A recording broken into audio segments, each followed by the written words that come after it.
ಪ್ರಿಯ ವೀಕ್ಷಕರೇ ನಮಸ್ಕಾರ. ವೀಕ್ಷಕರೇ, ಈ ರಾಶಿಗಳಿಗೆ ಲವ್ ಮ್ಯಾರೇಜ್ ಫಿಕ್ಸ್ ಆಗೋದು ಗ್ಯಾರಂಟಿ. ಇದುವರೆಗೂ ಕೂಡ ಬಹಳಷ್ಟು ವರ್ಷಗಳಿಂದ ಪ್ರೀತಿ ಮಾಡ್ತಾ ಇರುವಂತಹ ಜೋಡಿಗಳಿಗೆ ಇನ್ನು ನೀವು ಮದುವೆಗೋಸ್ಕರ ಕಾಯುವಂತ ಅವಶ್ಯಕತೆ ಇಲ್ಲ. ನಿಮ್ಮ ಜೀವನದಲ್ಲಿ ಪ್ರೀತಿಯನ್ನ ಉಳಿಸ್ಕೊಳ್ಳೋದಕ್ಕೋಸ್ಕರ ಕಂಕಣ ಭಾಗ್ಯಗಳು ನಿಮಗೆ ಕೂಡಿ ಬರ್ತಾ ಇದೆ. ಹಾಗಾದ್ರೆ ಈ ರಾಶಿಗಳು ಯಾವುವು? ಯಾವ ರಾಶಿಗಳಿಗೆ ಪ್ರೀತಿಯ ಮದುವೆ ಆಗುವಂತಹ ಸಾಧ್ಯತೆಗಳು ಜಾಸ್ತಿ ಇರ್ತದೆ ಅನ್ನೋದನ್ನ ಈ ಒಂದು ವಿಡಿಯೋದಲ್ಲಿ ನಾನು ನಿಮ್ಗೆ ತಿಳಿಸ್ಕೊಡ್ತಾ ಇದ್ದೇನೆ. ವಿಡಿಯೋ ಪೂರ್ತಿಯಾಗಿ ನೋಡಿ ಮತ್ತು ನಿಮ್ಮ ರಾಶಿಯನ್ನು ಕೂಡ ಕಾಮೆಂಟ್ ಮೂಲಕ ತಿಳಿಸಿ. ಹಾಗಾದ್ರೆ ವೀಕ್ಷಕರೇ, ಯಾವ ರಾಶಿಗಳಿಗೆ ಲವ್ ಮ್ಯಾರೇಜ್ ಆಗ್ತದೆ?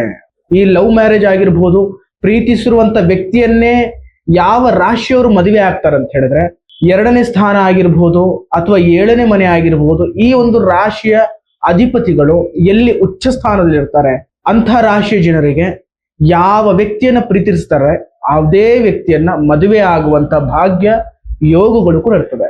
ಹಾಗಾದ್ರೆ ಆ ರಾಶಿಗಳು ಯಾವುವು ಅಂದ್ರೆ ಮೇಷರಾಶಿ, ವೃಷಭ ರಾಶಿ ಮತ್ತು ಮಿಥುನ ರಾಶಿ ಮತ್ತು ತುಲಾ, ವೃಶ್ಚಿಕ ಮತ್ತು ಮೀನ ರಾಶಿ. ಈ 6 ರಾಶಿಗಳಿಗೆ ಅವರ ಮದುವೆ, ಅವರು ಪ್ರೀತಿಸಿರುವಂತ ಹುಡುಗ ಆಗಿರ್ಬೋದು ಹುಡುಗಿಯನ್ನೇ ಮದುವೆ ಆಗುವಂತ ಯೋಗಗಳು ಅಥವಾ ಭಾಗ್ಯಗಳು ಅವರ ಜೀವನದಲ್ಲಿದೆ. ಹಾಗಾದ್ರೆ ವೀಕ್ಷಕರೇ, ಈ ಒಂದು ವಿಡಿಯೋ ನಿಮಗೆ ಇಷ್ಟವಾದಲ್ಲಿ ಲೈಕ್ ಮಾಡಿ ಮತ್ತು ಈ ರಾಶಿಯ ಜನರಿಗೆ ಈ ಒಂದು ವಿಡಿಯೋನ ಶೇರ್ ಮಾಡಿ, ಹಾಗೆ ನಮ್ಮ ಚಾನೆಲ್ ಅನ್ನ ಸಬ್ಸ್ಕ್ರೈಬ್ ಮಾಡಿ. ನಮಸ್ಕಾರ.